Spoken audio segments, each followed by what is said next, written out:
On m'a demandé de vous présenter en 180 secondes 6 mois d'immersion professionnelle. Alors c'est ce que je vais tenter de faire aujourd'hui.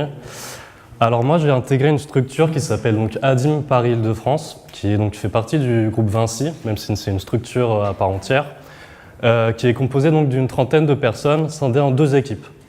On a une équipe développement, je remercie Mohamed de nous avoir un peu expliqué les fondements. Moi je vais vous parler de la partie responsable de programme. Alors en fait, il faut savoir que dans ce métier, vous ne travaillerez jamais tout seul. C'est un métier qui au minimum vous travaillez en trinôme, à savoir votre assistante et votre responsable supérieur. En quoi ça consiste? En fait, ça consiste à travailler à partir du foncier qui a été récolté par nos équipes de développement, un projet qui sera commandité soit par un bailleur, soit par un promoteur, soit par une collectivité.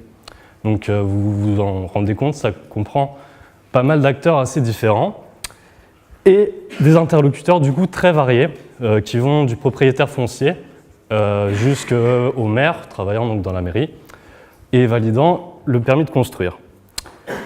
Alors comme vous avez pu vous en douter, c'est un métier où vous portez la casquette du chef d'orchestre, non pas de toute la partie technique qui est la maîtrise d'œuvre, mais de toute la partie de l'opération immobilière que je vous ai représentée ici. Donc comme je dis, il y a une partie de développement qui rentre auquel vous allez participer, mais ce n'est pas les fondements du métier. Ce qui est les fondements du métier, quand vous allez être responsable opération ou responsable de programme, c'est-à-dire c'est de là jusqu'à la livraison de l'ouvrage. Donc pour vous donner une idée, je vous ai mis une petite carto à côté, avec ma société ADIM Paris Île-de-France qui est tout en haut, à gauche, et les différentes opérations que j'ai suivies dans différents stades, à savoir de la faisabilité, mais aussi de l'exécution. Et j'ai été notamment invité à organiser une première pierre pour le démarrage des chantiers de mon opération à Juvisy de 62 logements. Ensuite, l'opération qui sont en orange en haut, c'est des opérations qui ne sont pas encore lancées, qui sont en stade de faisabilité.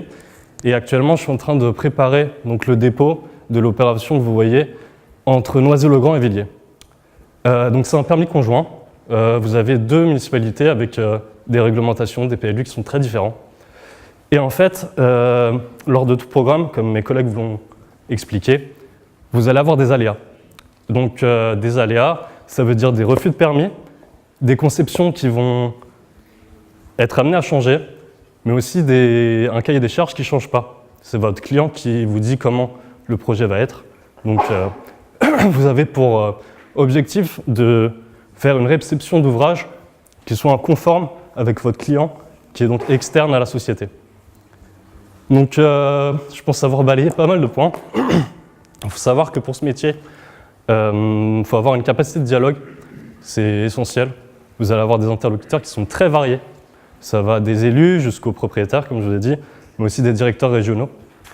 Il faut que vous ayez une visibilité de tout ce qui se fait et ce qui est en cours d'être fait. Ça vous amène à faire des tâches très variées. Et ce métier, ce qui est très bien, moi qui me correspond parfaitement, c'est qu'il y a 2 jours de boulot qui se passent sur le chantier et il y a 3 jours qui se passent au bureau. C'est un métier très très polyvalent. Vous allez aussi bien voir ce que vous pilotez que vous allez communiquer avec tous les acteurs du projet. Donc voilà, merci.